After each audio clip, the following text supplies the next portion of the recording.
superior quality, ultimate protection, and the highest level of craftsmanship. We make our gloves for the hard worker that wakes up every morning and gives 110%. You deserve the highest quality protective gear that's going to work for you, day in, day out.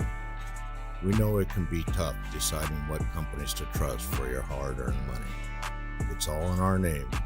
We've mastered our craft to help you master yours. We make our gloves rugged, durable, and designed for you. Whatever the job is, we have you covered. We are your glove station. A thriving job market and low cost of living, plus a wide range of veteran benefits, make Indiana the perfect place for veterans of the United States military to call home. InVets can help you find that home. We're an organization started by veterans to help former service members transition to civilian life in our state.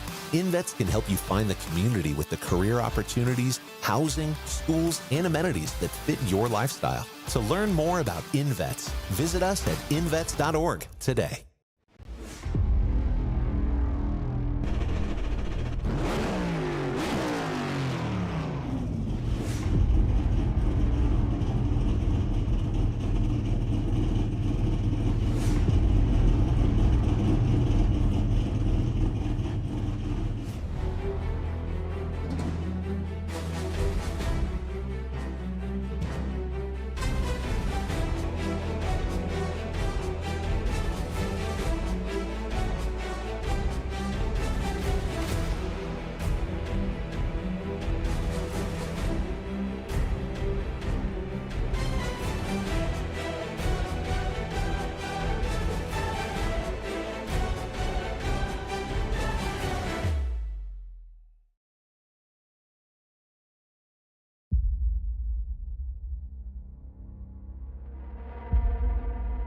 I hope you're ready. This is going to be exciting.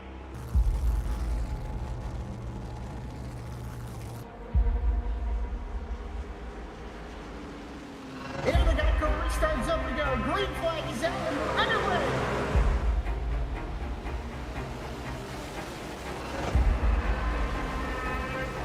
Just a few laps into this. Oh, the 37's getting loose. Oh, and he saves it.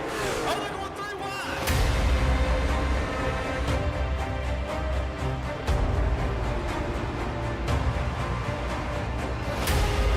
We've got a 5-way fight for the win of this race coming to 4 laps to go.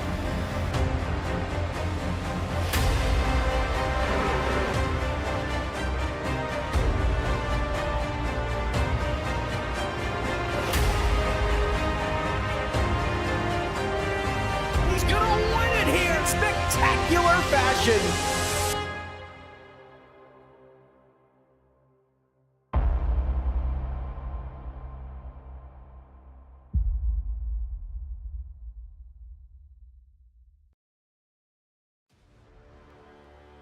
Ladies and gentlemen, welcome to the fastest speedway, one of the fastest speedways, Daytona International Speedway. But folks, we're not going around a 2.5 mile oval. We're going to be on the 3.5 mile road course here tonight for the season opener for the Lincoln Tech IndyCar Series with Goat Locker Racing. And you're going to see every bit of it, all of it live here tonight, live here on V-Speed. Good evening, folks. I'm the redneck announcer, Jake Reeves. Got my good buddy up here, DDC. I'll figure out a nickname for him sooner or later. Daniel Cunningham up here with me in the booth, and as well, our great producer, Lucas Lyons in the house as well. Daniel, buddy, how the hell have you been? It's been a while, buddy. I'm telling you, I'm getting ready to see a little bit of racing out of these Indy cars here tonight. I'll tell you what, Jake, I'm excited for this one. We've had a little bit of an off season. This is the series I've kind of been looking forward to. I know we've had a lot of hype around some of the others, but this is way different than any of the stock car stuff we run. So these guys are going to be a little out of their element, but it's going to put on a good show for us here these next 8 weeks. Yeah, and all of y'all would have not believed it, but you got 2 rednecks calling the IndyCar Series. You cannot make that up. I mean, you can't make that up, Daniel. I mean, that's what iRacing is. That's what V-Speed and Goat Locker, all of that is. So, you know, that's a big deal for this right here. Cars is out on the racetrack right now as as what we're seeing right now.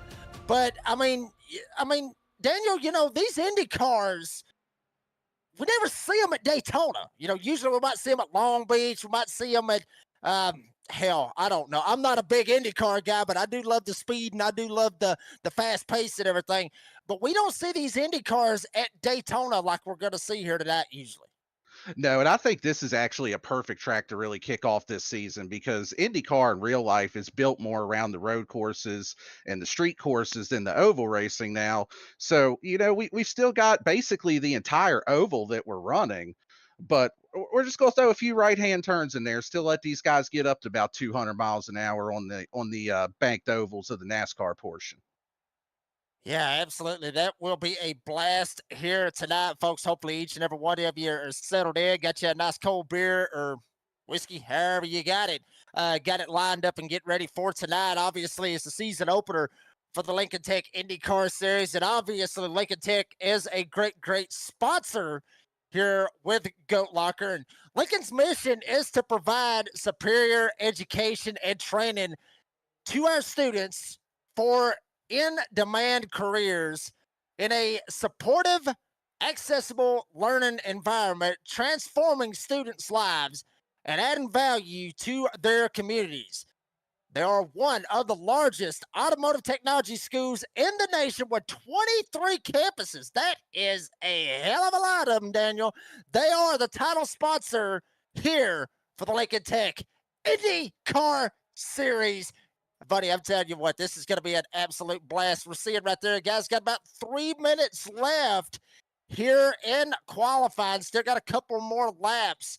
Let the put down Regis Clark right now. Technically, he is on the pole, but I mean, it can change in an instant. I mean, that's one of those things is we're going to be seeing the track map and doing a kind of a virtual deal with you, Daniel, right here, that this place is very hard to get around, which you'll be talking about here very shortly. Yeah, you said it. There's definitely going to be a lot going on tonight. And, I think now might be a good time for us to take a look at our race details of what we're going to be looking at here tonight. So, got 45 laps around this historic Daytona road course, pit road speed 55 miles an hour. Now, tire sets are unlimited, but something that we are not used to is there's going to be a little bit of a strategy with two different tire compounds. Talk about that throughout the night. Full fuel on these cars, 14 to 16 laps for the fuel run, as well as at least one mandatory stop that you're going to have to run both tire compounds at some point during the race tonight. Yeah, that's going to throw these guys for an absolute loop. And one thing you did see right there, obviously, 3 green, white checkered attempts, but that's going to be kind of interesting because they don't throw cautions at the road courses. So we can go ahead and throw that one right out the door right now, to be honest with you, because there's no way we're going to be able to try to do that.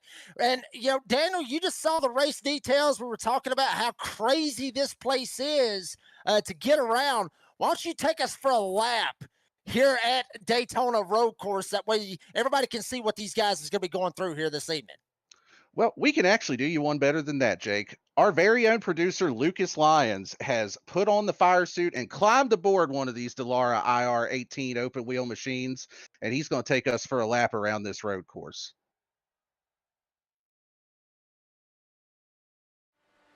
So here we are driving around the Daytona road course, coming to our fly lap in our Goat Locker Racing Indy car. Coming up to turn 1, you want to be very careful of unloading the car on that transition too soon and try to get a nice exit out of turn 1 here and try to get as straight of a line out of turns 2 and 3.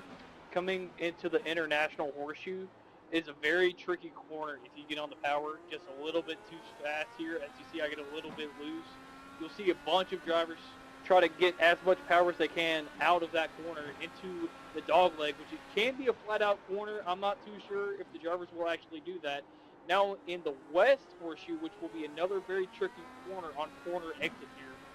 Now coming to the in and out, which leads to NASCAR 1 and 2. If you're not careful on corner exit due to it being off camber, it is very easy to step out the rear end of your car if you get on the power too soon. When getting on the banking in NASCAR 1 and 2, you want to be very sure that you're being very passive when doing it. It is very easy to unsettle the car and lose grip on that transition. When going through the chicane on the backstretch, you want to try to take both of the corners as straight as you can to get a good run off leading into NASCAR 3 and 4. 3 now, it is flat out all around this banked racetrack. If you're not holding onto the steering wheel tight, it's very easy for the steering wheel to come out of your hands and you will end up wrecking the car. Coming to the start-finish line, it is also a very good passing opportunity for other cars behind you due to the draft to get a run and try to make a pass coming to the start-finish line. With all that being said, that is a lap around the Daytona road course. Let's send it up to the guys in the booth for our starting grid. It definitely does. And there you see right there, it was around the track with Lucas Lyons. Hopefully he'll be able to give us some cool shots like that each and every week. And hopefully he's not going to take the right front off of the tire or off of the car each and every week when we go to each track. But getting lined up, we got the guys on the grid. So for the starting lineup for the season opener here tonight at Daytona, Regis Clark is on the pole for the Jam Printing and Promotions Pole Award winner. He will start on the front row and to his outside. One of Goat Locker's veterans, might I add. And that will be the 27, and that will be Jake Ellingson starting to his outside.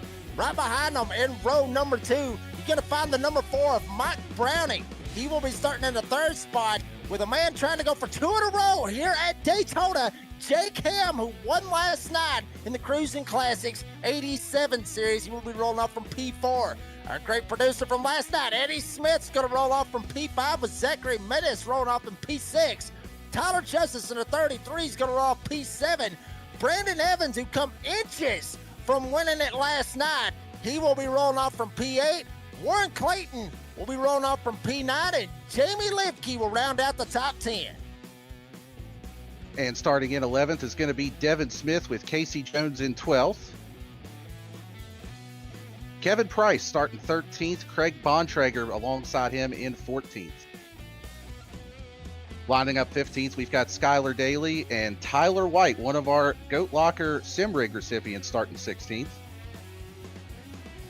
Brock Price starting 17th. Noah Hoagie Hogard. No, he's going to have a big following here in the chat tonight, starting in 18th.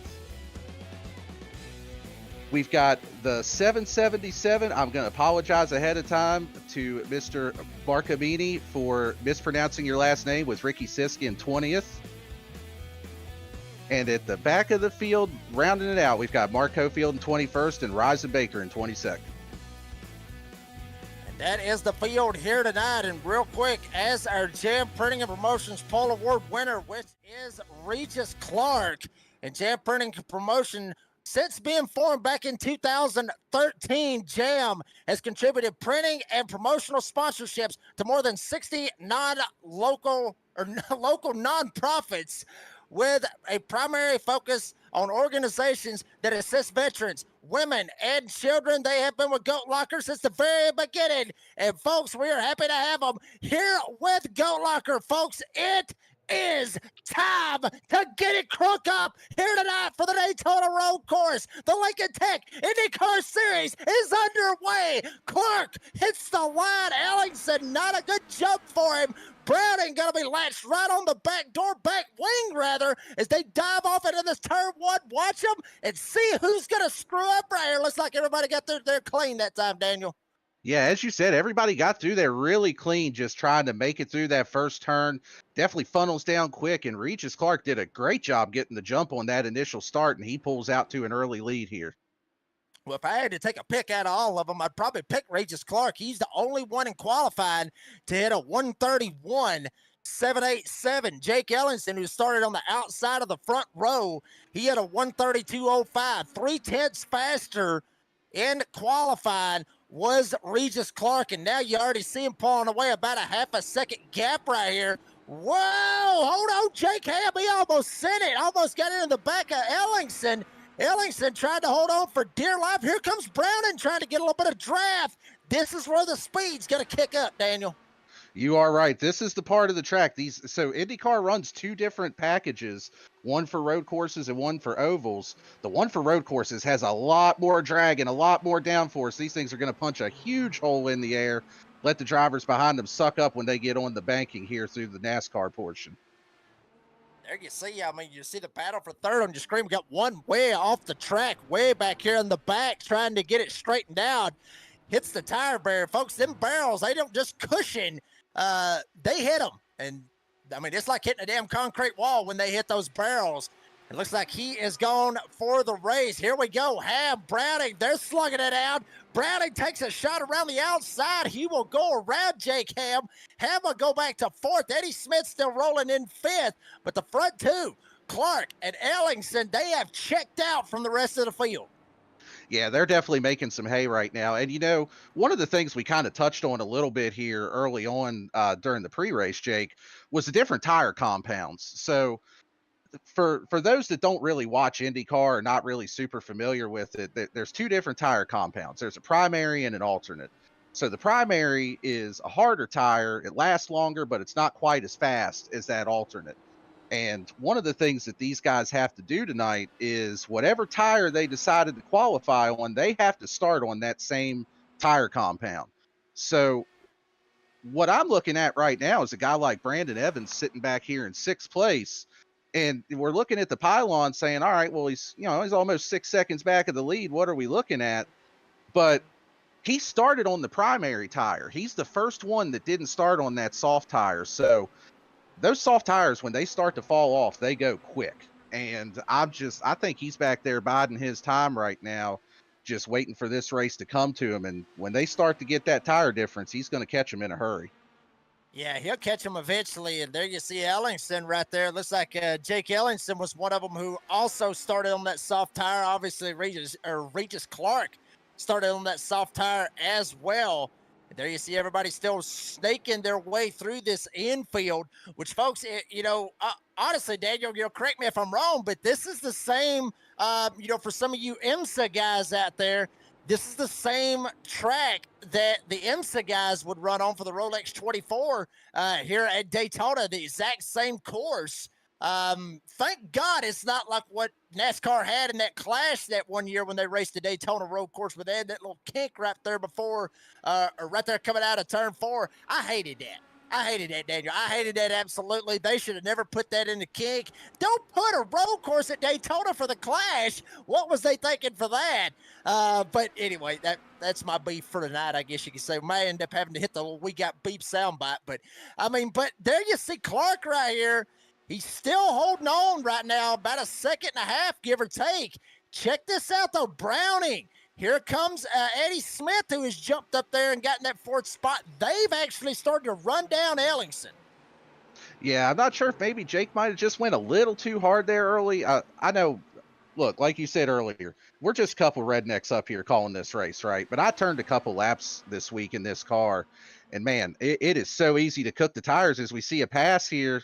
Browning looking to the outside for second. Yeah, I took a couple of laps earlier on this week. You want to know what happened? I didn't make a damn lap. So I said say you ended up in the tires? Yeah, a couple of times. I ended up in the tires a couple of times. A couple of guys actually have got some serious damage right now. One of them is Craig Bontrager. I'm seeing on the map right here. He is straight up totaled. He's got a meatball flag. There's Bontrager. Whole right front is gone. The wings kind of flopping in the wind, kind of look like a Superman cape going on back there. Well, one tried to go around him, and Bontrager kind of got knocked silly as he's going to take a completely different road. I have no idea where he is going, but he took a side street right there. He might have took a wrong turn at Albuquerque, trying to go into 3. Yeah, I'm not sure how that line's going to work out for him, but hey, he's got a faster pair if he can limp it back around. So maybe he can still try to make something as we're watching another battle for position here. And actually looks like somebody's missing half of their front wing there too. Yeah, and that's not going to be beneficial to him. I will be honest with you. That's not going to help him out. Not at all. As there you see right there, you're watching Eddie Smith. back here battling it out right now with Jake Ham. Ham was just able to shoot around Eddie Smith. That is Eddie Smith, the one that's got the wing messed up that you were talking about right there. No right front wing on that 87 whatsoever. Might have got into Ham a little bit. Might, whatever, bump draft. You don't bump draft at Indy cars, but there may be a possibility Eddie Smith might have judged the braking wrong one time, ended up getting into somebody. Now you see Evans and Tyler Justice back here. They're slugging it out as Evans goes up to the top side, and that is actually Mike Browning who's going to dive down to his inside and take the pass. Yeah, and this is kind of what I was touching on a little bit earlier, because I believe Evans was actually tracking down Mike Browning, Evans being the first one that's on that primary tire. And I ended up in the tires like you did once or twice a bunch of times when I was trying it out this week. But it seemed like that lap 3 or 4, if you push too hard, is when those alternate tires really start to fall off. So we'll see if Brandon can keep with him here. And actually looks like he's going to go ahead and complete a pass through the horseshoe here. Yeah. One more time. Run that by me one more time. Once or twice, a bunch of times. Is that how you said that? You hit the tires once or twice or a bunch of times? One of the two. Yeah, I hit him once or twice a bunch of times. I hit it once a bunch of times. We'll just say it that way. Oh, boy, I tell you. Yeah, there you saw Browning a minute ago overshot one of the corners.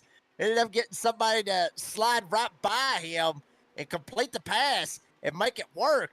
One thing we are seeing, though, if you look right there on the left side of your screen, folks, you see everybody on the leaderboard all the way down to 19th, which is where Craig Bontrager is, which is one lap down. Tyler White and Warren Clayton, they have already burned their fast pair. They're one lap down, so they got to hope like hell the rest of them end up wrecking. But if you look up there at the top, Regis Clark, Jake Ellingson, we saw it a while ago. It was up to about a second and a half, pushing 2 seconds, Daniel. That gap has shrunk, and it has shrunk in a hurry to less than a second, and at some points, even a half a second. Ellison's starting to put some pressure on Clark. Yeah, he's definitely reeled him in a lot here over the last few laps. And one of the things I noticed is right there with that camera angle we had is you can see once you get to within about a half second to 3/4 of a second, the dirty air really starts to affect you on these flatter, slower portions through the infield here. So that's going to be the biggest thing that he's going to fight right now. But if he can stay in touching distance and get up on this oval portion here and get a little bit of draft, he might be able to make something happen either through the bus stop or over in NASCAR 3 and 4.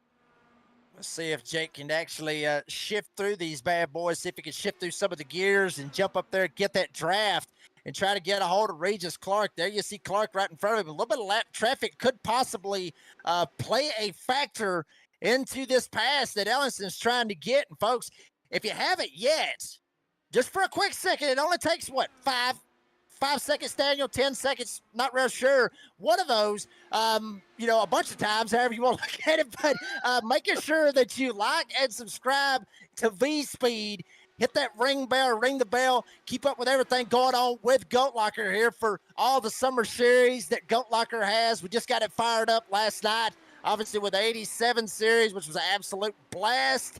And now here we are with the IndyCar series, which is starting to heat up. Daniel, a lot of people look at it, oh, it's a road course. Road courses, sometimes they're boring.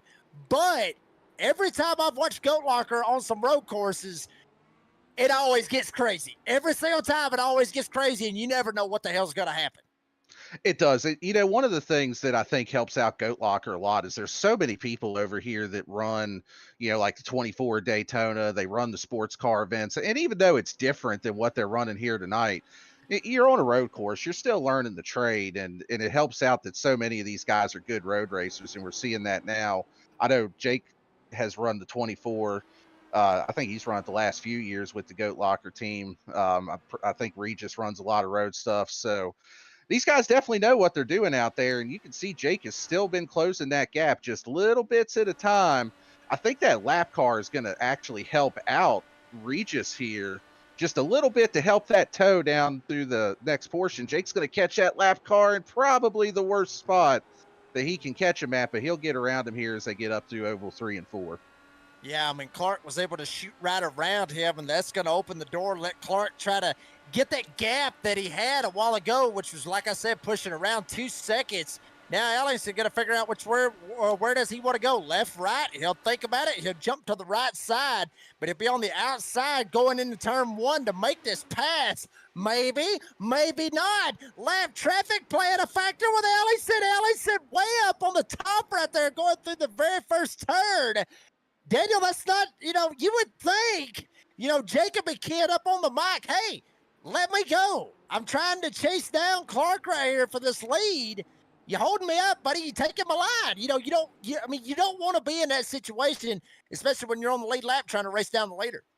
Yeah, for sure. And usually what you see a lot of times with these series is the lap cars tend to fight the leaders a little bit harder, but Regis was able to get around him pretty easily. And then usually once you go a lap down, you kind of move over a little bit easier for the guys behind that. But Noah put up a little bit of a fight there, but they'll be back together here soon between Regis and Ellingson. Hey, Lucas, I don't know if you've been looking at the live chat. They said that there is no audio. They got us. They just ain't got the cars sounded, so just wanted to try to help you out with that one. But he'll get it figured out. It's just like Mr. Bodangle says out there in the chat, 50% of the time, it works. Every time. That's how you do it. There you're seeing a little bit of a battling going on right here with a couple of guys diving themselves in to the bus stop. Check this out. Take a shot down to the inside. Think different. Back out of it. Baby, I'm telling you, that is the... Daniel, that would be, in my opinion, the most screwed up turn out of all of them here on the Daytona road course, because it's honestly, I mean, it's like an ex-wife. It just jumps up and bites you. That's exactly what it is, man. I mean, literally, it'll jump up and bite you when you're not even expecting it. Yeah, and you know what makes that move even more impressive that Zachary Menace was trying there? He's also missing half of his front wing. So that is not an easy spot to try to complete a turn, try to complete a pass rather. And he's doing it with missing a ton of front downforce, but he was able to make it stick getting down into Oval 1 though. There you see right there. I mean, that, well, and another thing, Daniel, you know as well as I do, we've raced in numerous races, not in, well, me, not in these, but it's the same thing. It goes for the same thing for everything.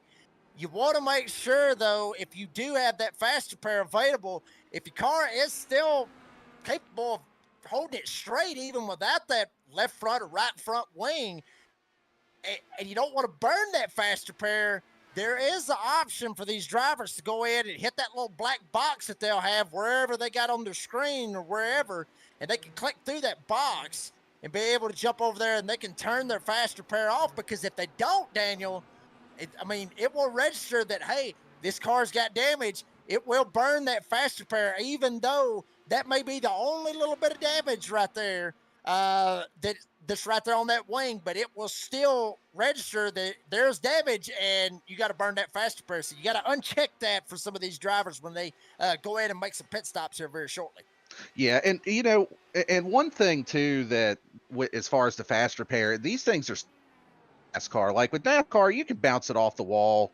You can scrape it, you can beat it up a little bit. It'll still drive fine where you don't have to get it fixed. But like what we're looking at right now, watching the front of Eddie Smith's car with half that wing missing, that is something. I mean, you can see it there. He's struggling for grip, and a lot of that is just he's got to crank so much more wheel into it to get it to turn because it's missing so much front downforce.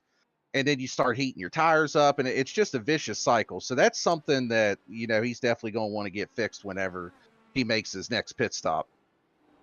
Absolutely. And folks, we got the owner of Goat Locker is actually out there in the live chat, Mr. Patrick Drabick, the creator of all of this. And you just saw Eddie Smith driving around looking like a dirt late model right there. Live chat, let us know. I would love to see a Goat Locker dirt late model series. That would be awesome to see that with the veterans racing at dirt tracks all over iRacing. That would be absolutely a blast. Well, folks, while everything has calmed down, at least for just a little bit, we're gonna take you side by side, let you hear from some of our great sponsors here with Goat Locker. Don't go anywhere. We'll be side by side, and we'll be back here in just a minute.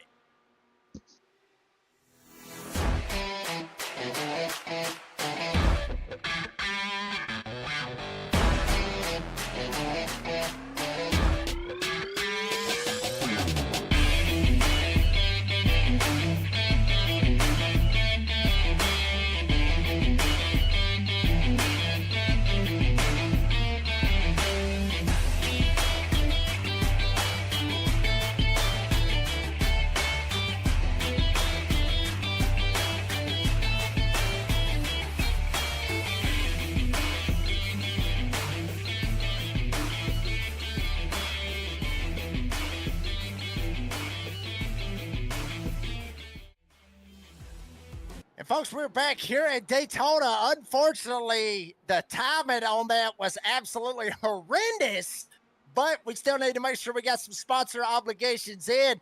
That was Jake Ellingson, who was running in the second spot. We'll get you an instant replay right here of what in the world happened right here. Daniel, what happened? What happened to Jake right here? I think this is just classic IndyCar right here. You could see he was closing in on the back of the leader, Regis Clark. And, we've touched on it. The dirty air is so bad in these cars. It looked to me like just lost the front end a little bit, locked up the fronts. See it from another angle here, riding on board. This is the fastest part of the track. You're carrying the most speed down here into turn one. And you can see he gets hard on it. It's just, it doesn't want to turn. He locks the fronts up, gets in the marbles. And when you get all that junk on these hot tires, especially the alternates, losing a lot of grip at this stage of the run, it just snaps around on him when he gets back on the throttle. Unfortunate for our man running P2 there. Yeah, I mean, you hate to see that for Jake Ellingson, one of the veterans here with Goat Locker. And obviously he has a fast repair to his advantage and could quite possibly help him out, at least to try to salvage something should chaos happen. Because, Daniel, I talk about this a lot, with, road courses and super speedways alike, that honestly, in my opinion, both of these tracks, road courses, super speedways alike, are wild card races.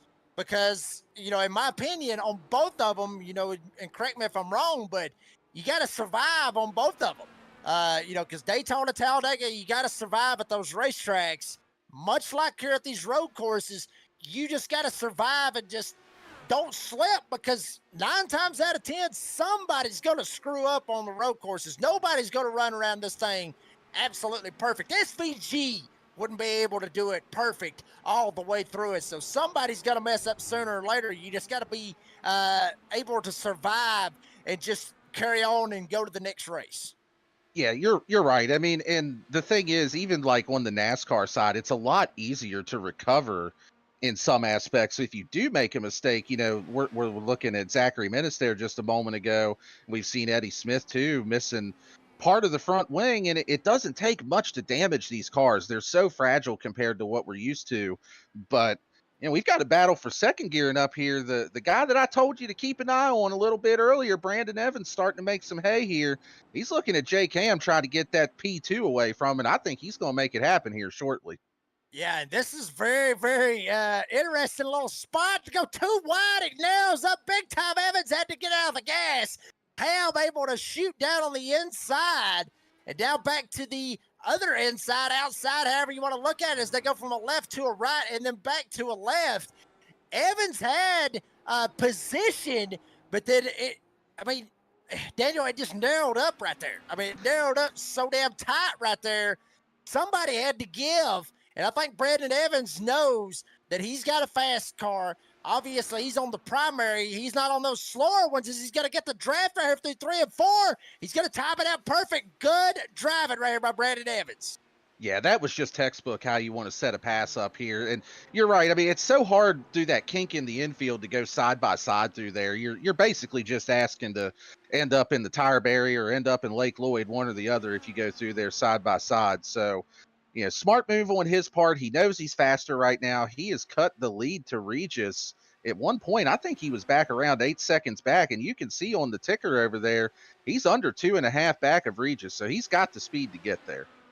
Yeah, obviously he does. And you were talking about Lake Lloyd just a second ago. I think I actually, earlier on today, I believe I saw Jamie Barkis over there where Lake Lloyd is. I think they was having a virtual bass fishing tournament over there at Lake Lloyd. So hopefully JB is doing well, and hopefully he ends up winning that virtual bass tournament and gets the virtual coins and all that good stuff. Anyway, Daniel, we'll see how it ends up working out for JB on that. But Evans was able to get around Jake Ham, and you see that gap starting to shrink between Clark and Evans.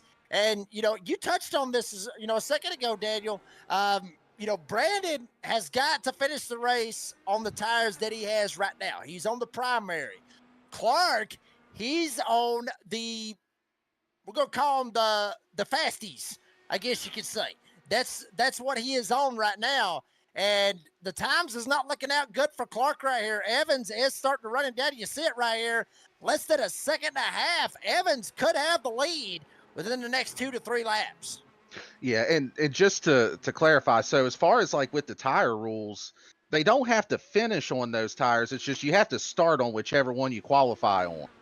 So what Brandon did was he actually qualified on the little bit slower tire just for this exact scenario. It's so hard to get those alternates, the softies or the fasties, whatever we want to call them.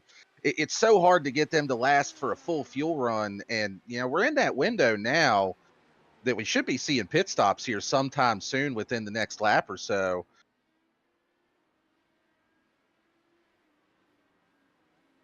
Yeah, at any point. We'll see how this works out as Evans is starting to run it down. And Evans' car, very clean. No scratches, no dents. Wings is all good. Everything looking good on that number 39. Jake Ham not too far back as well. So, Ham's back there kind of laying in the weeds. Anything can pop off. Evans may get up here, then race with Clark, and then Ham may be able to drive right by him. And don't count these or some of these guys out back here, but Zachary Menace, Eddie Smith, they're back here battling it out for that 4th spot as well. I mean, honestly, if these three up here, if they get up, if they get caught up in, each other's mess, Zachary Menace, Eddie Smith, they could be up here. They could have a shot to try to win this damn thing. Yeah, they really could. And I think that's what makes IndyCar on the road courses so much more interesting. I shouldn't say more interesting than NASCAR, but that's what really to me makes IndyCar on road courses is the 2 different tire compounds, the different strategies. I mean, we have an idea of who the fast guys are, but who knows? You might hit the right strategy of when to use which tire, and that might be able to overcome if you're just a little bit slower than one of the other guys around you. Yeah, I mean, obviously IndyCars is pretty good, as you see right there. Regis Clark has already jumped in. Daniel, you called it right there. Drivers jumping down pit road. Evans stays out. Ham looks like he's going down pit road. A couple others going down as well as Regis Clark. So pit stops being made right here at lap 16 of 45. And, one thing I do love about these Indy cars, they pull in there, they get in the pits. They don't sit around and wait, all day or whatever for, to get tires and gas and everything. Hell, they're gone in 5 seconds? I mean, pits is very, very fast for these guys. Yeah, they're really quick stops. And one of the things that I'm really interested to see here as the pits cycle out is what tires people going to pick. You've got to run to each compound at some point during the race. So we know that, for example, Brandon Evans, he's going to run the soft tire at some point today. But those guys that started on the alternates, they could run another stint of the alternate and then switch to the primary. I honestly thought that the alternate would fall off. We had a close call there with Jake Ham getting into the bus stop right up to the back of Brandon Evans, looking for a pass here. But I honestly thought that those alternates would fall off a lot quicker and a lot harder than they did. Yeah, and looks like Ham actually may be thinking about hitting the push to pass kind of deal right here. Jumps around, thinks different. Both of them playing games with one another. Oh, literally shades from last night. Both of these guys was racing for the win in the Cruising Classics Retro 87 series. Both of them playing mind games with one another. Ham tried to go to the outside, tried to fake Evans out, and then jump down on the inside. Tried to beat him into the pits, and he did actually beat him to the pits. He actually led that last lap. But I'm telling you, I mean, mind games right here with Evans and obviously with Ham, and both of them's going to come out at the same time, and Regis Clark will reassume the lead. Yeah, that was really good entry into the pits for Jake Ham there, especially on those old alternate tires. I thought he cooked it too hard into there, but he nailed that entry into the pits. Yeah, he about blew it, but he nailed it. But I mean, just one little slip, and he would have blew it by a mile, and probably took Evans with him. But now look at this gap right here. Look at this gap that Clark has over Ham and Evans now. A while ago, what was it? About 2.5? Now it's up to 7 seconds that Regis Clark has over Brandon Evans and Jake Ham. And obviously Eddie Smith back there about 10 seconds back. Brown and Justice, all those guys fighting it out. But, you know, soft tire made up. I mean, Daniel, I'm with you. I figured a soft tire, you know, you would just burn right through it. Doesn't look like it. No, it looks like they're holding up really well, and that's just a testament to these drivers and how well that they are managing the tires too. Is it looks like Eddie Smith making a move on Jake Ham. He's got some damage to the front of that car. Jake Ham does, and it looks like he might actually have a meatball from some damage. Very good possibility, and yes, he does. Jake Ham does have a meatball flag. Something happened to Jake Ham somehow, some way, somehow or another. He's slipped up, busted his tail, and we'll see if possible, maybe we can get you an instant replay on what happened to Mr. Jake Ham. Actually, I think it might have happened right there when they was coming out of the pits. To be honest with you, it was right there in the middle portion of the racetrack. Right there when they was coming out from the pits. See this right here. See what happens to Mr. Ham right here. See kind of what happens. Hold on to it, baby. Nah, they gonna do it. Bam, straight into the guardrail, and gone is the 85. And there you see right there, suspension, wing, tire, all of it's messed up. Daniel, you talked about it. These cars, they're fragile as hell. I mean, you take one wrong bump. I mean, you hit the wrong bump, buddy, you're out of it. Yeah, and I think a lot of that is just cold tires coming out of the pits. You're pushing for everything you can get, trying to make up ground, and just pushed a little too hard through that section, and it got the best of him there. Yeah, you hate to see that for him. Also, Devin Smith, one of those guys that has a meatball flag. He is in the pits. Looks like he may be done for the event unless he can get a fast repair, get himself back out there on the racetrack. Regis Clark, though, with all that with Ham getting spun around, might have threw Evans off a little bit. All of that right there basically just opened up the gap right there for Clark. I mean, Clark's got this sucker in the bag. I know we got a long way to go, Daniel, but looks like Clark could possibly have this sucker in the bag unless he screws up or unless Evans can just run him down even on those primary tires. Well, folks, we're going to take a full-screen commercial break. Anything crazy happens, we'll make sure to get you an instant replay, but we got to make sure we thank some of our great sponsors here with Goat Locker. We'll be right back. Superior quality, ultimate protection, and the highest level of craftsmanship. We make our gloves for the hard worker that wakes up every morning and gives 110%. You deserve the highest quality protective gear that's going to work for you day in, day out. We know it can be tough deciding what companies to trust for your hard-earned money. It's all in our name. We've mastered our craft to help you master yours. We make our gloves rugged, durable, and designed for you. Whatever the job is, we have you covered. We are your glove station.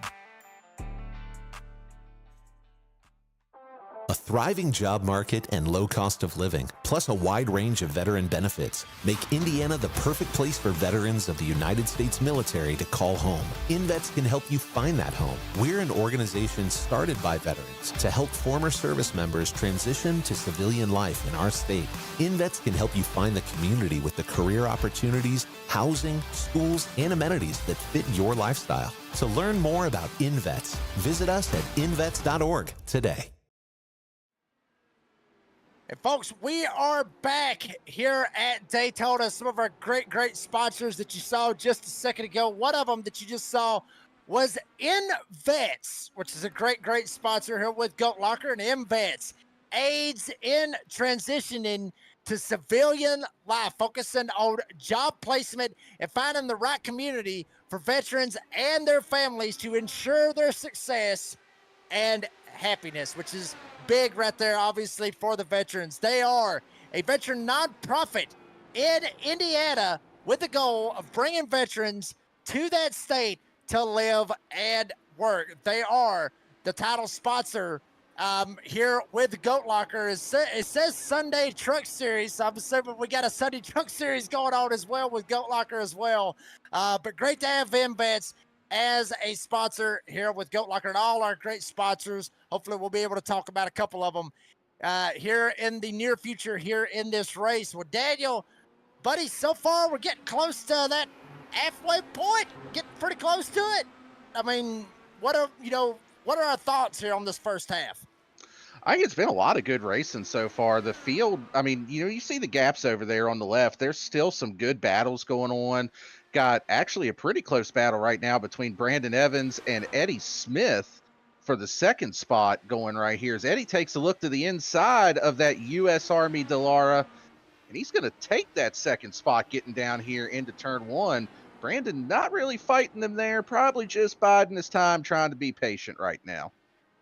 Well, I mean, and you see right there, honestly, or what could have quite possibly been a foe. Damn, what in the world? They was going around a lap car right there with Eddie Smith and Evans.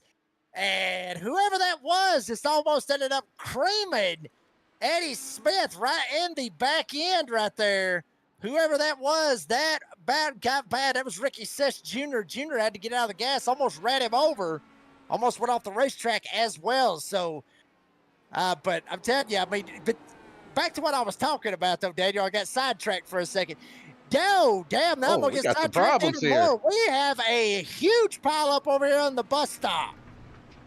It looks like that is Jake Ellingson, and trying to see who the other driver is that's involved in that. I believe it's Casey Jones in the 34.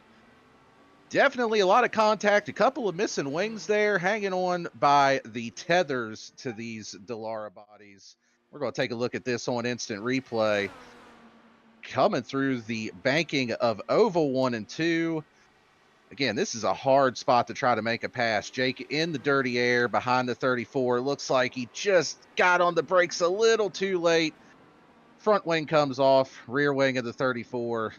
Not a good outcome for either of those two drivers. Been a tough race, especially for that 27 here today. Yeah, I mean, Ellison started on the outside of the front row and pretty much has went downhill all the way from the sped over there in turn one earlier on in the race, and now getting into it with Casey Jones. Casey Jones, ironically, was the one that had that, I don't even know how he did it last night, and drove right through a huge wreck in the 87 series.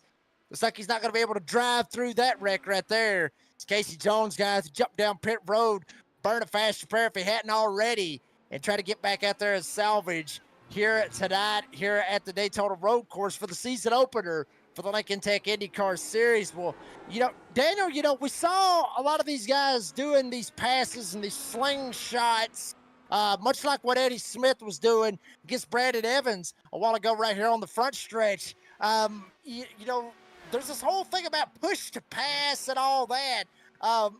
Is there any way you can explain to the folks at home what all that is? So, I could explain it, but I'm just a dumb old redneck. We've already said that a couple times tonight. So I think we would be better off to let our very own much beloved producer, Lucas Lyons, take us in depth here with Lincoln Tech to explain push to pass for us. Thanks, guys. As they were hinting on with push to pass, we'll go to our Goat Walker Racing IndyCar inside the cockpit here. Push to pass can only be activated after the first completed lap after any green flag is taken. It's activated in the upper right-hand corner of the steering wheel located here. It can be deactivated by that same button or if the driver's throttle goes under 20%. Even though push to pass can only be used at road courses, it can be vital for drivers to use to get around lap traffic or around other drivers for those crucial positions. Now, let's get back to the action. Guys, take it away.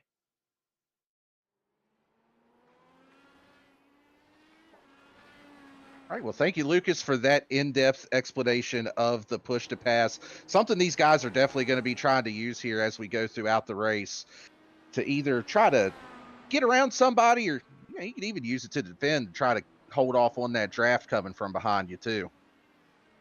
Yeah, I mean that's one of the differences, I guess you could say, from IndyCar to stock cars. Is that obviously stock cars doesn't have anything like that. So, but they do have a virtual mirror. I guess they got that. Stock cars has got that now. They got a virtual mirror. We got a good that battle is for position really here. getting interested, boy. If they had a virtual mirror right there, one of them, oh, he gets sideways, slipping, sliding back here in the back. Oh, baby, it got bad back there between them guys. And I'm going to tell you, that was one hell of a save from Skylar Daly there to keep that thing between the ditches and shiny side up, because that thing was sideways. You're talking about a dirt car series earlier. I think he must have heard you and was trying to get some practice in for it, because that thing was about wrecked, and he somehow found a way to hang on to it. Golly, that right there, that is... that right there, that is hard to handle right there. Obviously quoting the great Black Crows, obviously very, very hard to handle for that right there. I mean, I would have wrecked it. I'd have totaled the hell out of it. There's no way I would have already wrecked that car. But that's why I'm up here broadcasting. That's why I'm not down there racing, because I would have, it's like I said, Daniel, I would have already wrecked probably on lap 1. I wouldn't have had a chance. Yeah, that was, I think I averaged about half a lap when I was out there. I finally, on about the 10th or 11th try, made it 4 laps. So, you're able to get a little bit there. But, yeah, that's why I'm up here just watching everybody that knows what they're doing out there.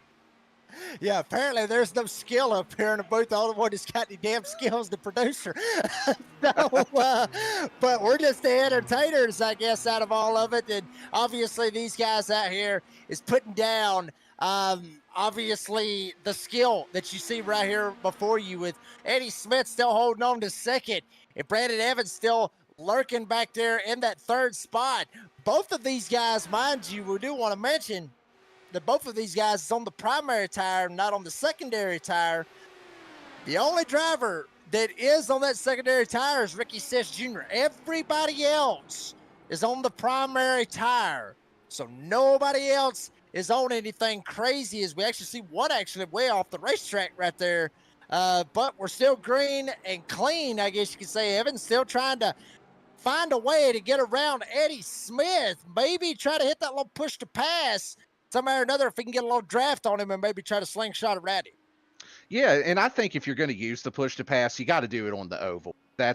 You could use it on that little short stretch they were on here. See Evans trying to take a look to the inside.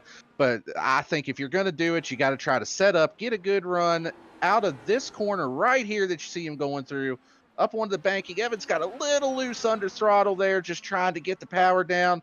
But if I'm him right now, I'm hitting that push to pass, try to get around that 87 car.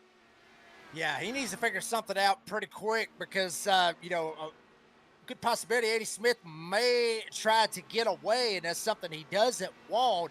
There you saw right there for just a split second was Regis Clark just coming out of the bus stop. So, I mean, it looks bad.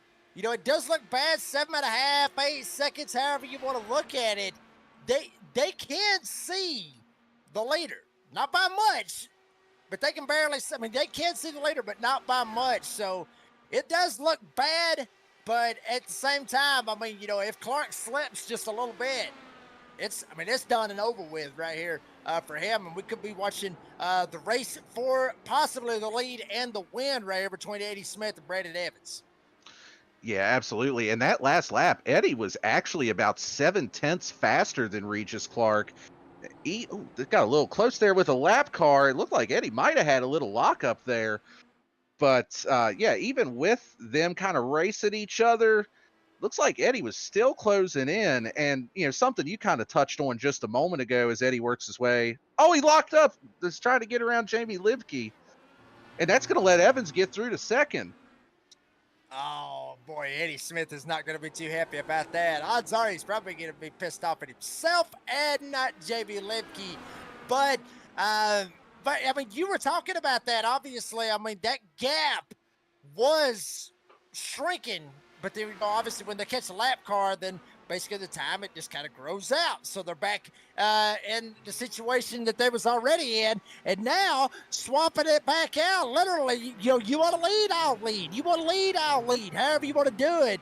I think both of them may be trying to work together one way or another and maybe just try to use some type of draft, use something to their advantage to try to run down Regis Clark and make this sucker a 3-horse race.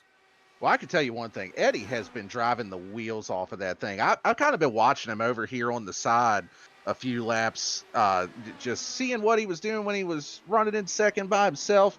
And, man, he was sideways off of a bunch of turns. He is not pedaling this thing at all tonight. He's giving it all he's got. Looks like, I think he's in a Kyle Larson paint scheme. Hopefully he doesn't downshift into first somewhere along here, but, or third, whatever it was, gear that he hit. But, yeah, Eddie's putting on a show tonight. He's trying to channel that inner Larson and race and chase down Regis Clark here. You do know I'm a Kyle Larson fan. You know that, right? Well, now I do. Yeah, you know now. Well, hey, he blew it. Yeah, we all know he blew it. He had a lot of pressure on him. Anyway, there you're riding on board with the man you were talking about a second ago that's literally driving the wheels off of it. I mean, you called it right there, Daniel. I mean, we watched him. He was locking the brakes up, sliding the tires, doing this, doing that. I mean, like you said, he's literally driving the hell out of that thing, and he is trying to just get any type of, just get tenths. Maybe get seconds if he's lucky. But at the same time, he's trying to go as fast as he possibly can. And, oh, yeah, he's got one of the veterans here with Goat Locker, with Brandon Evans breathing down his back door as well. So Eddie Smith got a lot going on right now here tonight at Daytona. Yeah, and one of the things that I'm really looking at here is with Brandon Evans. We've talked a bunch tonight about the different tire compounds. Well, he started on the primary, and he's on the primary now. He's got to run those soft tires at some point during the race. And it seems like, and this is just me speculating up here in the booth, I don't have any insider knowledge, nothing like that. But it seems like he's trying to make these stints on the primaries longer so that he can run a shorter stint with the alternates at the end and just, go all out. At that point, you're just putting them up on the dash, saying, I don't care about tire savings. I've got the faster tire, and I've got, 10, 12, 13 laps, however many it is, to do something with it, and you're just going to go all out and get what you can get at that point. And, when could we expect them to make that pit stop, as far as for Evans? When could you, if you're Brandon Evans, okay, let's just say for the fact that you're driving a number 39 U.S. Army car, and you're going to run, to get to that point to run the secondary, when are we pitting to try to make up some of that ground? Well, first off, if I was in the U.S. Army car, it'd turn into a Space Force car because I'd probably find a way to put it into orbit by hitting something. But assuming that I don't, I think you've got to run this out as long as you can go, because we've seen what the tire fall off difference is between the soft and the hard tires. So I think, we're almost at the pit window. We said between 14 to 16 laps earlier in the race. It looked like the guys could actually stretch it to about lap 17 or so. The window's open, but if you're going to run those soft tires, which we know Evans is going to have to here this last stint, I think you got to run it longer and try to pit with maybe like 13, 14 to go if you can go that far.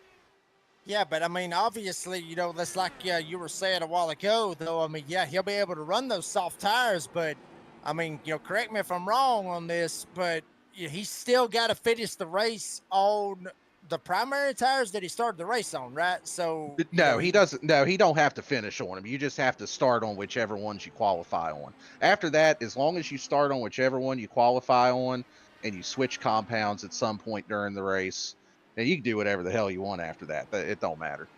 Oh hell, send it then. Send it. Run as long as you can to get those soft tires and let it eat. Because there's a good possibility he may have a shot to try to pull this thing out and be able to get it done and make it happen here tonight. Or you were sitting out there on the live chat to possibly talk to some of the drivers that are out of the race. Y'all want us to interview some of these guys that is out of the race. So let's see if we can find us a couple of them that is out of the race. See Noah Hogard, he is out of the race. Was going to try to get a hold of him. Looks like Bontrager is out. We was going to try to grab a hold of him. Well, I ain't seeing nobody. Kind of hard to grab any of them. I mean, Ricky Sish Jr. is sitting on pit road. See Tyler White. He's sitting on pit road. I tell you what, let's see if we can bring Tyler White down here. Which is obviously he was a recipient of a sim rig from Goat Locker. We'll bring Tyler White up here in the broadcast booth. Tyler, buddy, boy, I tell you, not been a good week. I guess you could say welcoming you to Goat Locker, but I'll bet you right now you've been having a hell of a time.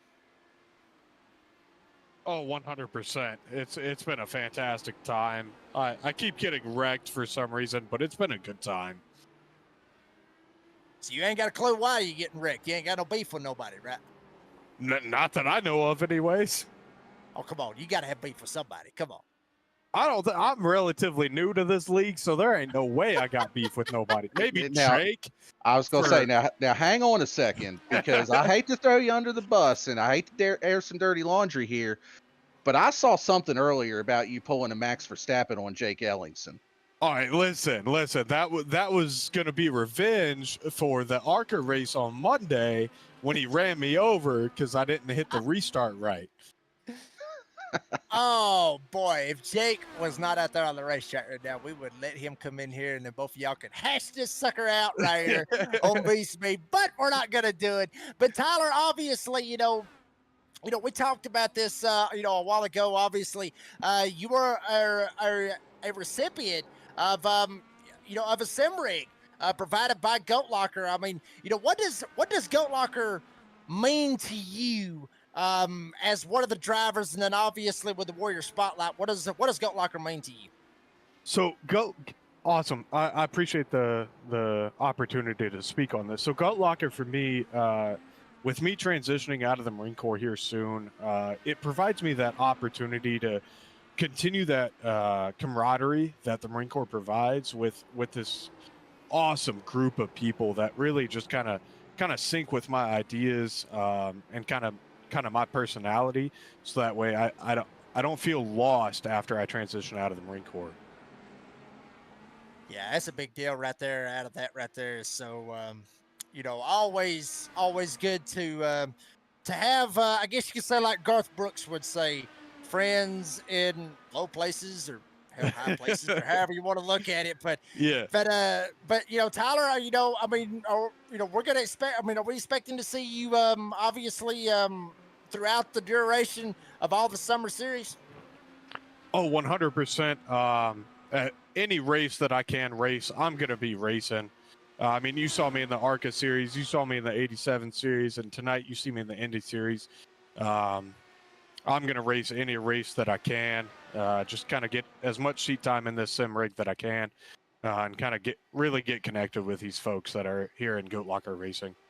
And one more time, you're going to be running down Jake Ellingson. You're going to be going after him, correct? Oh, 100%, just like Max Verstappen did in that F1 race.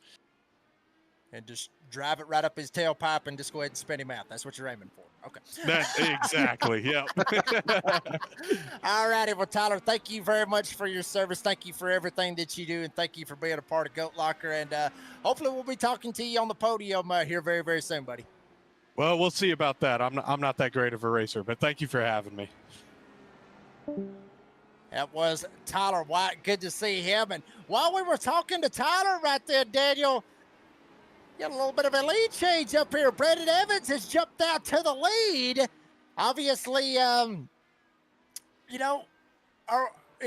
he's going to play this strategy right here. We're going to see if it plays out for him. Regis Clark, he jumped down pit road. Tyler Justice, Eddie Smith, all these guys, they jumped down pit road. Is Evans going to run it out? I mean, honestly, it looks that way. Yeah, we were talking about this before we brought up our sim rig recipient to do the impromptu interview that we had there. And, Regis hit pit road early. Eddie Smith pitted the same lap that Regis did. And again, talking about tire strategy, Regis came out on the primary tire, the harder tire, but Eddie picked the soft tire, and he's been burning some push to pass to try to make up this ground on Regis Clark. Got Brandon Evans hitting pit road now. We're going to see what his strategy is, which really we already know what his strategy is. He's going to have to run the soft tire because I could be wrong on this. This is me not being prepared. But I'm pretty sure if you don't run both tire compounds, you end up getting disqualified. I mean, that's exactly what he just did. He just put on the softer tires. So Brandon Evans is coming out on the softer tires. And there you see with Eddie Smith up here trying to work his way through the field as well in the 87, working his way through that very narrow portion of the Daytona International Speedway road course. Evans is out on the soft tires. Clark, he's out here. He is on the primary tire. Something to keep an eye on with that. Eddie Smith obviously on the softer tires as well. And out of those three, Brandon Evans on the freshest tires out of all three of them. So, I will say this. Looking at about 10 laps to go, give or take, getting pretty close to about 10 laps to go. Honestly, I think it's anybody's race at this point, Daniel. Yeah, it's definitely still up for play. You never know how lap traffic might come into play, and we've talked about it before. All it takes is one little bobble, and you could kind of see how on edge these cars are, especially through those flatter. You don't have the banking to rely on. It's just real easy to make a misstep. But I can tell you one thing: Eddie's going to drive the wheels off of it, just like he has been all night. You got 12 laps to go. It's time to just leave it all out on the track. You might as well just keep your foot in it until you see God or a checkered flag. Do you see God or a checkered flag? We'll see which one of them lives by that standard here in just a little bit. And who is going to win the season opener here for the Lincoln Tech IndyCar Series tonight with Goat Locker on V-Speed. Folks, we're going to take you side by side, let you hear from some of our great sponsors here with Goat Locker. We'll be right back with the conclusion of the season opener here at Daytona.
Superior quality, ultimate protection, and the highest level of craftsmanship.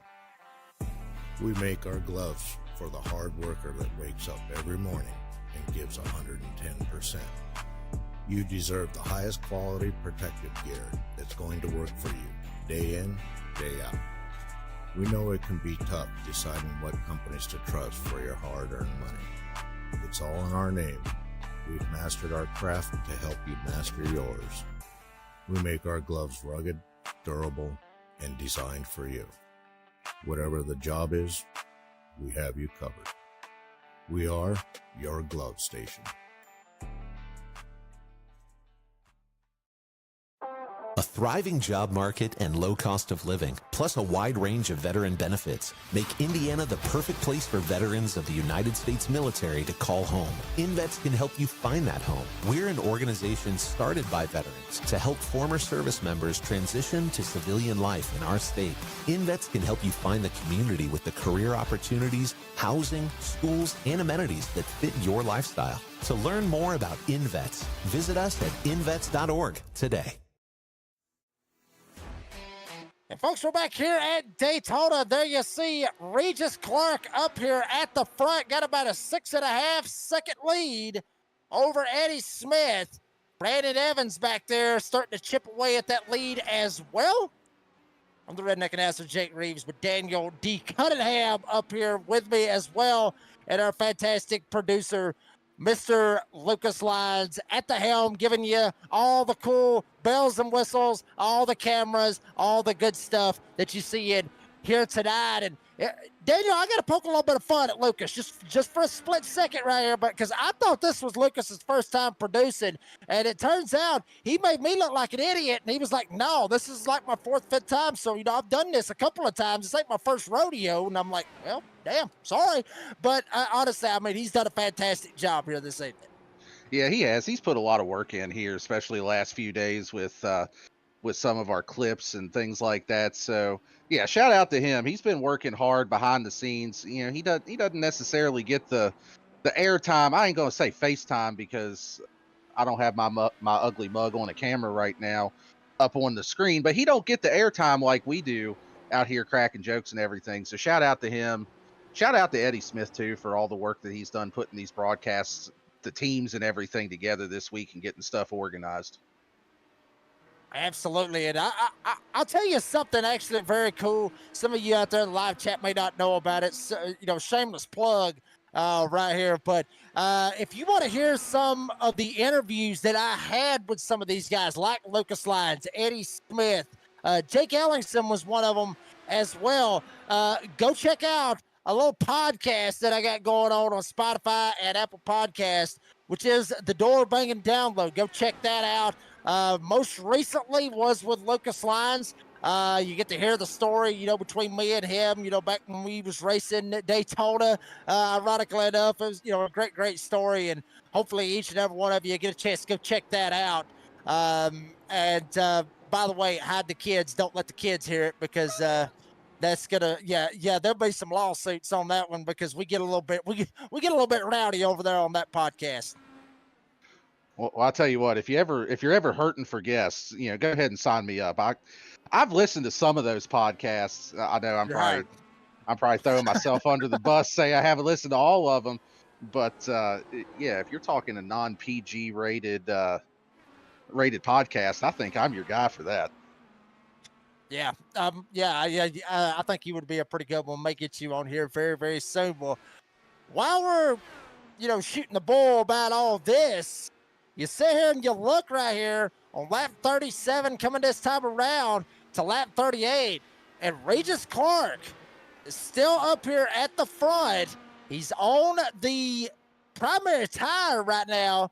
Eddie Smith, Brandon Evans, they're on that soft tire, but here's the thing. Here's what's got me out of this, Daniel. They're not catching it, and that's what's blowing my mind right now because you would think that softer tire, they would just run him down, and neither one of them's doing it. Yeah, you would definitely think so. Eddie, I think, has been struggling a little bit on this softer tire. I think not this past lap, they were about even on lap time within half a tenth. Lap before that, Regis was about 7/10 faster. Brandon is still taking a little bit of time out. I think last lap he was about a half a second faster, 6/10. But with as far back as he is, there ain't enough laps left. And we're going to hit that crossover point here soon if we're not already getting there, where the soft tires just start to give up too much, and you're not going to be able to make that ground up like we saw out of Brandon on that first stint of the race.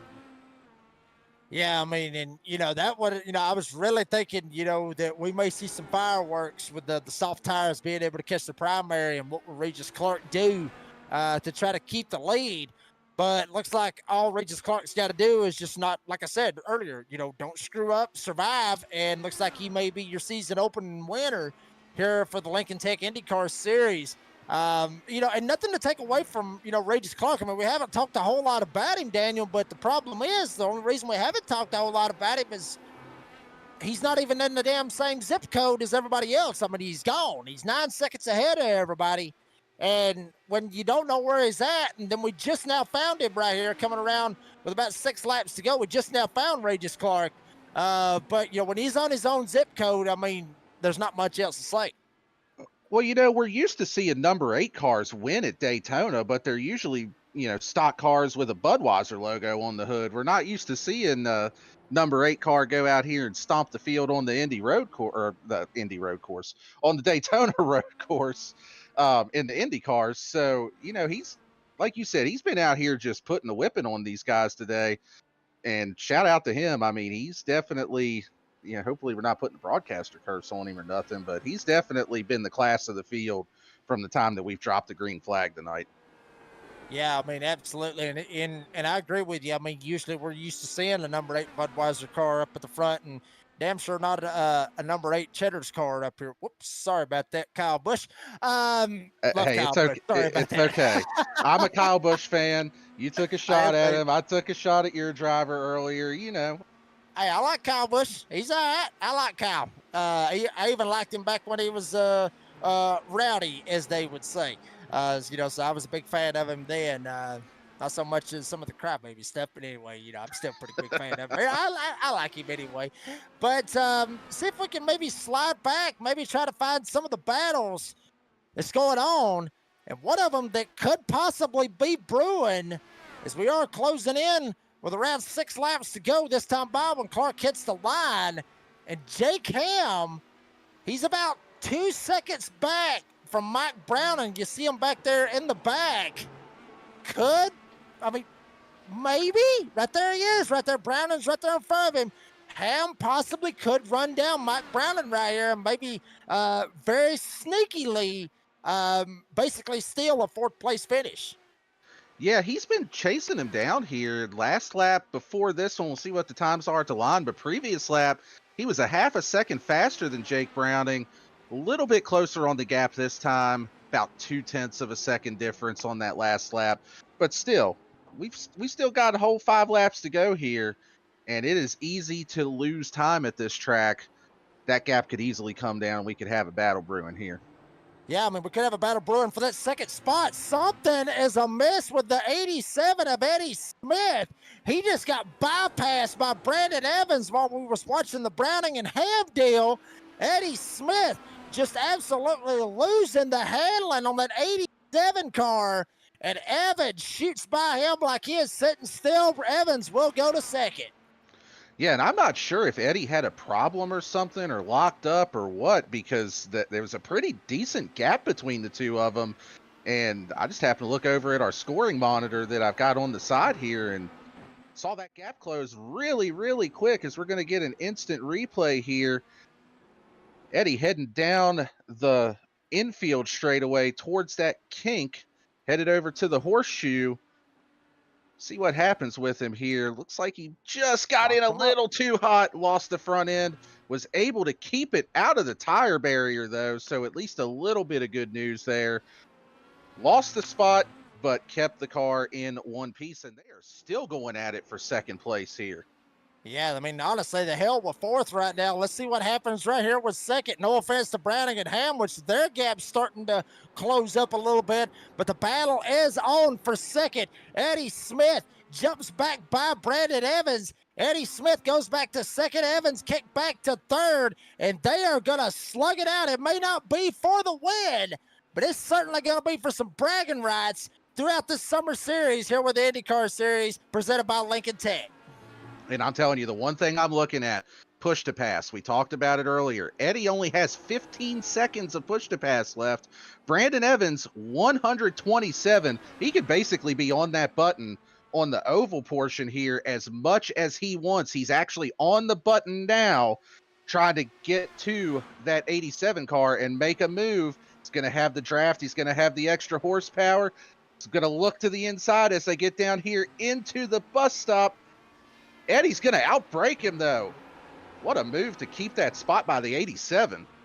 Yeah, I mean, honestly, I think Evans was maybe thinking that maybe I can jump to the inside and Eddie Smith will back away and possibly let me have it. But that is not how Eddie Smith drives, ladies and gentlemen.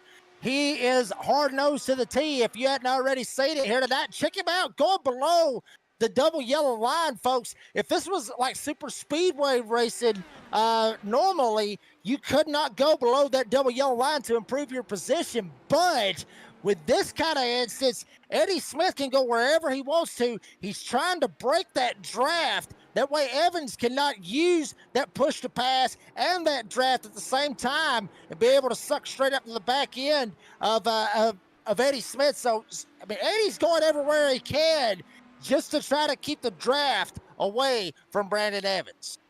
Yeah, he's doing everything he can to keep that 39 car behind him. You could see it when they went down into turn one. He locked up the front tires, but was still able to make the turn. Evans is tight on him. I think Evans is a little bit faster, even just on pure pace without the push to pass. Eddie loose out of that turn. He is definitely struggling with the rear grip of that 87 car. I'll say this right now. If Eddie Smith can get a hold of second here tonight, he damn sure earned it. I'll be honest with you, and I think everybody out there in the live chat will be able to agree with me wholeheartedly, because he has certainly went through, he's literally went through the ringer here tonight a couple of times. I mean, granted, if you remember earlier on in the race, Eddie Smith didn't even have a wing on the front of that car on one side, and it was affecting the aero for him to try to drive back up here. So for the moment, that second place battle has slowed down just a little bit as we flip-flop back here to the fourth spot with Browning and Ham. It got a little bit close right there. So while Clark's running away with this thing, a little bit of a battle going on up here, but actually that gap has shrunk big time. As we were looking a while ago, it was about 14 seconds, something, maybe a miss on the Clark machine. Smith and Evans, they're starting to run it down. Yeah, this is definitely starting to get tight up here. And, Eddie Smith and Brandon Evans, they're going to be pushing for everything that they've got. Regis has got to navigate this lap traffic. It's only a 4-second gap with 3 laps to go. Still got to be careful and still got to make sure that you hit your marks as you're going through these lap traffic. And just a lap ago is where he messed up right here. Actually, Regis Clark was supposedly messed up from what I was seeing on my end. Slipped a little bit. Eddie Smith, you see him struggling. He slipped a little bit as well. Once again, same turn. Eddie Smith not able to jump on the brakes and be able to hold on to it, but still able to keep it out of the tire barrier. So good drive by him to be able to keep it off of the wall and still try to salvage a third place finish here tonight. But now Brandon Evans on the softer tires. Obviously Clark on the primary set of tires right here. Does Evans have enough right here to be able to run him down coming this time 2 laps to go, or is this Clark's race unless he screws up again? Well, it looks like Regis Clark has actually stretched that gap back out a little bit. Not sure what did happen to Regis on that previous lap, but he had a 1:44 for his lap time. So not sure if he locked up or got off track or, maybe just had a little bit of an issue with the lap car. But whatever it was, he's corrected it. He's back on pace now. And as long as he keeps this thing on the pavement, and it looks like he's got some pretty clear track ahead of him, he should be in smooth sailing here for this last 2-lap stretch to the finish. Yeah, but honestly, if he does look back there in his rear view mirror, he can very, not by much, but if we see right here in this camera, you will see Brandon Evans just barely creeping into vision right there. That's got to play a little bit of a factor for Regis Clark right here, knowing that Evans is slowly back there. He is lurking. So Clark's got to be perfect right here. He was up to about 14 seconds. Something amiss happened on Clark a couple of laps ago, but now he's got himself back in position, try to get back to the momentum swing as he shoots through the bus stop right here. Coming around this time, looks like he is very good so far. Looks like he's going to try to shoot around here and try to take this white flag. Yeah, this is the point of the race. If you're having a race like Regis Clark, you started up on the pole, you've led just about the entire race. You've been in smooth sailing. This is the part of the race where you start thinking, I hope nothing goes wrong. You hear drivers in real life talk about it as he takes the white flag here to start his last lap, but you hear drivers in real life talk about it. You start hearing all the noises, you start thinking about what's going on. Regis Clark here just trying to tiptoe around here and bring home this checkered flag. Yeah, Regis Clark doing a fantastic job being able to hold on for all it is worth. That Jake Ham, Mike Browning battle, Ham was able to jump ahead of him and has got him by about 2 seconds, so nothing going right there as of yet. We watched Regis Clark work his way to the last part of the infield and try to shoot back out here on the oval portion of the racetrack. And pretty much, like I said a second ago, Daniel, as long as he doesn't blow the bus stop, which we have seen a couple of them do today, if he doesn't blow the bus stop, he's got the sucker in the bag. Yeah, that's probably one of the easiest turns here to mess up. I've done that a bunch of times before in the Daytona 24. So comes off of the banking of Oval 2 down to that bus stop. Nice and smooth through this portion. Keeps it on the track. And all he's got to do is bring it around the bank turns of Oval 3 and 4 and grab that checkered flag from old Barney as he gets around.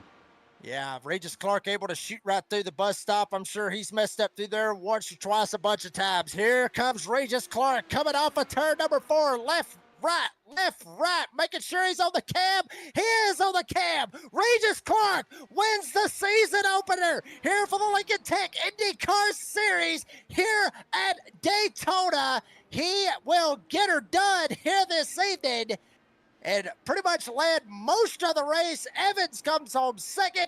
Eddie Smith not too far back. Evans might have slipped a little bit on that last lap. Smith able to hold on to third. Jake Ham will get fourth. Mike Browning comes home in the 5th spot, but the knot belongs to the number 8 car at Daytona. Who'd have thunk it?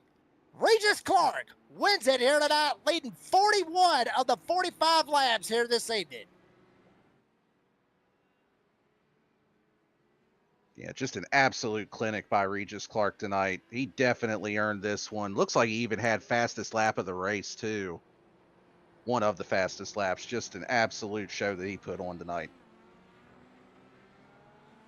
One thing about this, though, Daniel, we got to sit here and think about this for a second. I mean, he put on a clinic here at the road course here at Daytona, but when we go to Indy next week, that one is going to be literally all bets up for grabs, literally, for that one right there. That's going to be, that's going to be for anybody to win that one right there. So it'll be interesting to see what's going to happen when we go to Indy next week, if he can continue the dominance at the Indy Oval next week. There you see him working his way around. A couple of drivers right here in behind him, giving him some congratulatory high fives or, well, waves or however you want to look at it. As Clark will take that victory lap all the way around right here, work his way through 1 and 2 at slow pace. And what a drive. I mean, seriously, what a drive by Regis Clark. Looks like he's got the team right there, and 3 wide salute right there for the fans. I'm sure that's the team right there that he's racing with this summer series. And everybody going 3 wide right there through turns 1 and 2. Daniel, honestly, Daytona road course, pretty good one here tonight. I would have loved to send the 2.5 mile oval in Indy cars, but certainly was a blast here tonight here at the road course. Yeah, these drivers tonight overall, I mean, just showed how good the talent is in this league. You know, it's not an easy car to drive. It's not an easy road course to drive.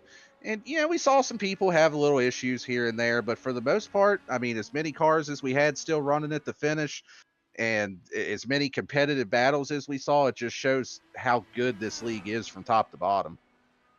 Yeah, and folks, it's only going to get better as the season goes along, as we're going to see what Regis Clark decides to do right here. If he's going to jump it down right here at the front stretch, give us a little bird out. Oh, I think's different about it. Looks like he's just going to pull it right down pit road, and he will call it a night here tonight. Was kind of waiting to see if he was going to try to pull a bird out, or yep, looks like he is going to do the bird out. I was waiting on him to do it, thinking maybe he might do it up there close to the wall, maybe back it into the wall. That way at a pass tech. But doesn't look like it's going to happen. Clark will go ahead, do a little spin in the grass, and a couple of his teammates will do the burnout as well. Well, folks, let's take a quick commercial break. We'll round up your podium finishers and also get you the final results for the season opener here at Daytona. Don't go anywhere. We'll be right back.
Superior quality, ultimate protection, and the highest level of craftsmanship. We make our gloves for the hard worker that wakes up every morning and gives 110%. You deserve the highest quality protective gear that's going to work for you, day in, day out. We know it can be tough deciding what companies to trust for your hard-earned money. It's all in our name. We've mastered our craft to help you master yours.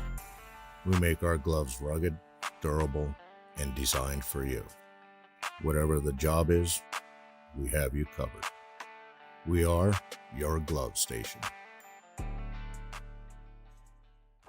A thriving job market and low cost of living, plus a wide range of veteran benefits, make Indiana the perfect place for veterans of the United States military to call home. InVets can help you find that home. We're an organization started by veterans to help former service members transition to civilian life in our state. InVets can help you find the community with the career opportunities, housing, schools, and amenities that fit your lifestyle. To learn more about InVets, visit us at invets.org today.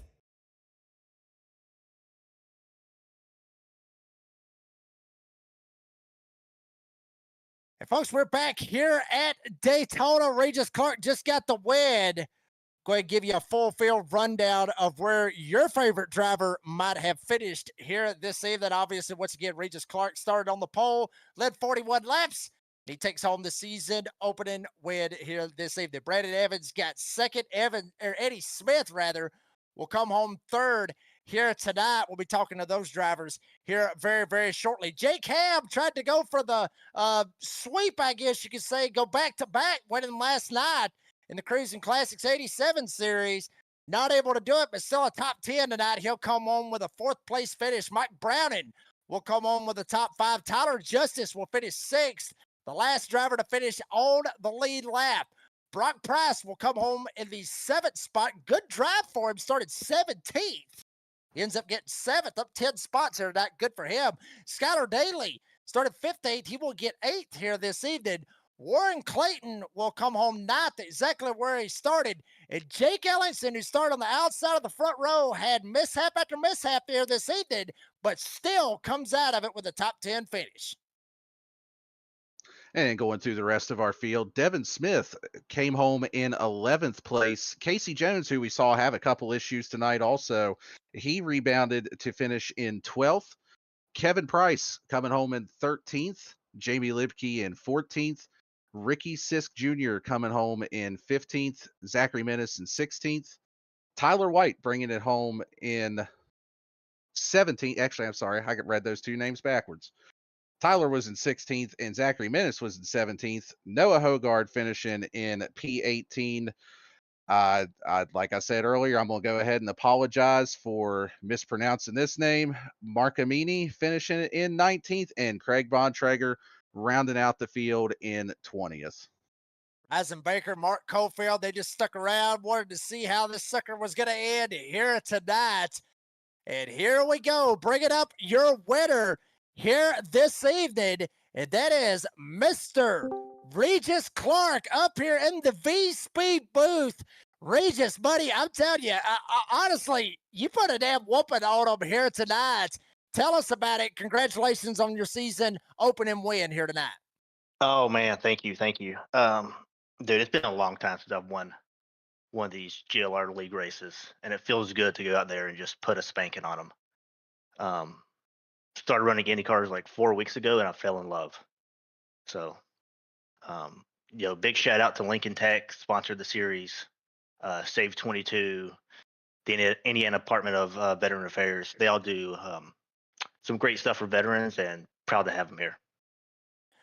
And Regis, I mean, buddy, it seemed like, honestly, you said, you've been doing this IndyCar stuff for like 4 weeks, I guess, or I think that's what you said. You've been doing it for like 4 weeks, and then honestly, you look like a seasoned pro here tonight. I'm curious. I mean, was there a lot of practice that you done here tonight for this race?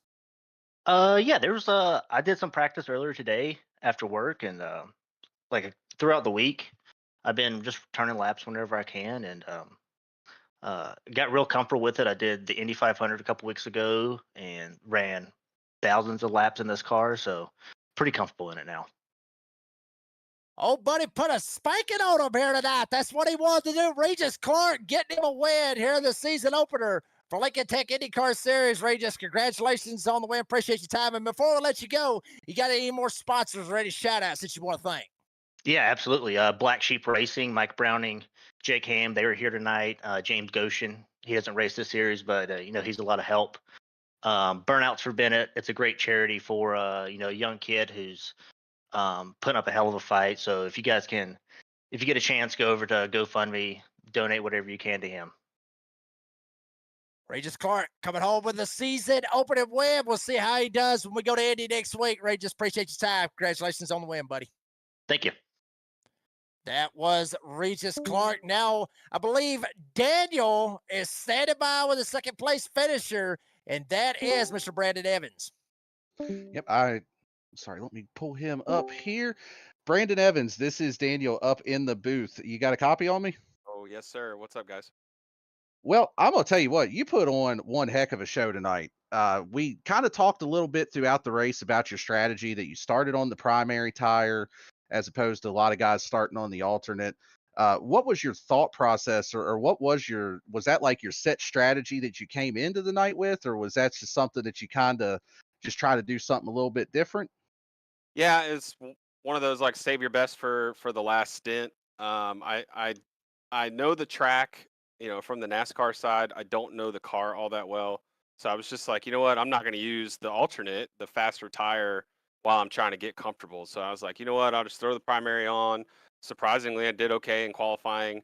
And then we're rolling around on the pace lap to start the race, and I'm like, dang man, me and Eddie are like the only ones up here with primary tires. Like, this will be interesting.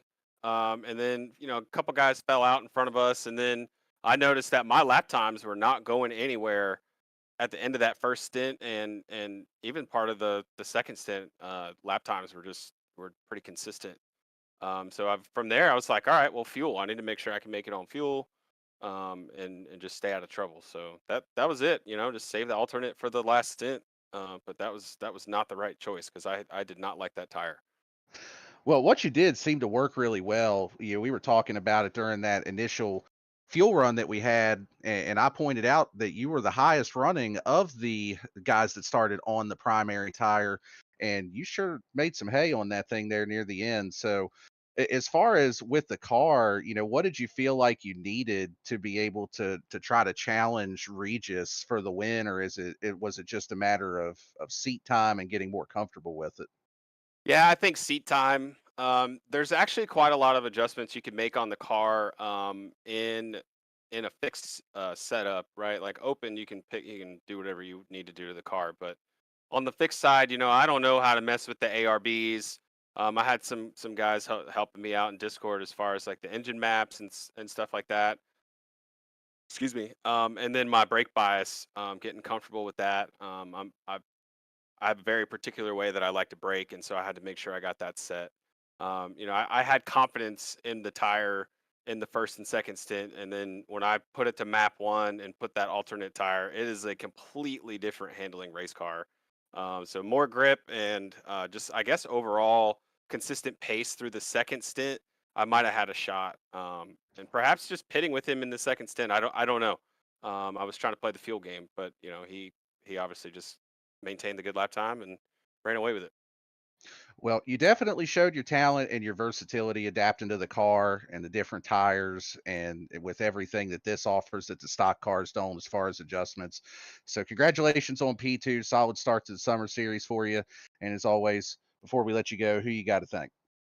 Yeah, absolutely. I want to thank Jam Printing and Promotions. I want to thank Lincoln Tech. You guys appreciate you guys doing the broadcast, and Alexander PCs. Want to thank Goat Locker Racing, and I got the Army on the car, so found a cool paint scheme.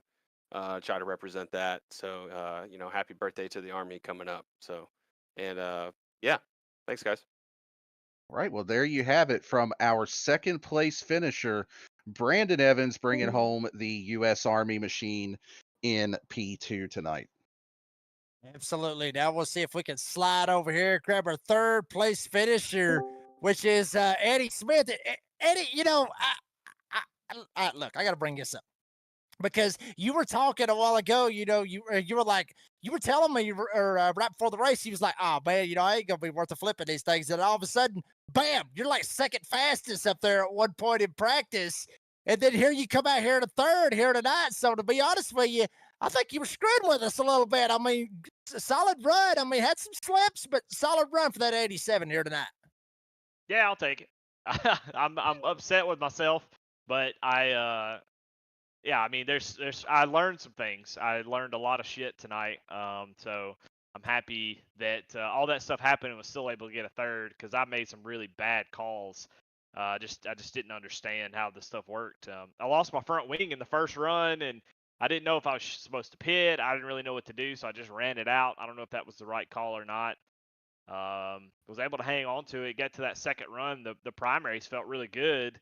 And I thought at the end there, I'd save my push to pass, and I thought, yeah, I'm gonna come out here with these alternates, these reds, and I'm gonna run Regis down. And yeah, the reds lasted about 3 laps before they gave up completely. So learned my lesson on that one. Came away with a third. I really can't complain. No, I mean, Daytona road course coming home with third. I wouldn't complain. Wouldn't you pit? I wouldn't either because obviously I talked about it a while ago. I suck here, but going next week, which is going to be a lot of the IndyCar guys. They talk about it's the mecca of motorsports, at least for them. With obviously Indianapolis going to be next week. How are we feeling going to the oval, the Brickyard version of the Indianapolis Motor Speedway? I don't know. I don't. Everybody says it's a completely different animal. I don't know how to race like that. So it's going to be fun. I can't wait for this series just because it's all new stuff to me, and that's fun. It's fun to learn. I get kind of stuck in a NASCAR rut, and I'm happy to be racing different things. So I'm excited. I think it's a unique form of racing. I got a lot to learn. They're talking about doing adjustments in the car, and I got to get in there and try to figure all that stuff out. And hopefully I don't. Hopefully I think I've won. I think the last time we ran this, I ran Indy Oval, and it was a nightmare. So that's been a few years ago. So we'll see. I don't know. I don't know. Looking forward to it though. I think it'll be fun. Well, I mean, honestly, the last time that I talked to Eddie Smith, folks, when he said he don't know, he's probably not going to do too good. He come out with third here tonight, which is what he got here at the Daytona Road Course. Eddie, congratulations on that. Appreciate your time. And before we let you go, you got any sponsors, any shout outs that you want to thank? Yeah, I got to thank iRacing Above the Yellow Line. A2IL Media, SimMotion, and of course Lincoln Tech for sponsoring the series. And then of course thank y'all for doing what y'all do in the booth. A lot of really good feedback tonight on the broadcast, so just fantastic work all the way around, guys. Well, thank you very much for that, Eddie. Congratulations on the third place finish. We'll see you in Indy next Wednesday night. And that was Eddie Smith. Obviously, third place finish here tonight. Had his struggles, but was able to come out with a podium here tonight. Daniel, buddy, great working with you. I think this is going to be, honestly, one hell of a summer series with the Lincoln Tech IndyCar Series. There you see it right there. Indianapolis Motor Speedway, the hallowed ground. You got the pylon. Oh, it's getting good, baby. I cannot wait for next Wednesday night. But Daniel, final thoughts on the Daytona Road Course here this evening. I'm telling you, I think that we've already talked about everything that we can with this. It was such a good show. The drivers did such a great job. They are definitely going to have a 180 next week with going to Indianapolis. And, you know, I got to say, just on a side note real quick, it is a little bit weird for me being on this side of the broadcast booth while Eddie is up here giving his interview. That's definitely some role reversal, but yeah, shout out to all the guys that were running tonight. Shout out again to Regis Clark. He put a spanking on everybody tonight, like he said, and these guys just put on one hell of a show for us to broadcast up here.